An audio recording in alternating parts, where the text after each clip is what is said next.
শৰাই চন্দন তুলসী তামোল পানৰ প্ৰভু নাৰায়ণ দয়াৰ সাগৰ নহয় নৰ জীৱন অজৰমৰ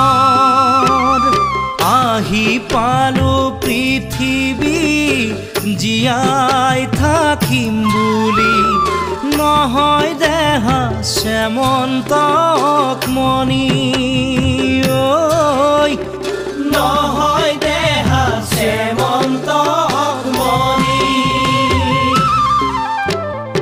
এদিন নহয় এদিন যাব গৈ লাগিব এয়াই হ'ল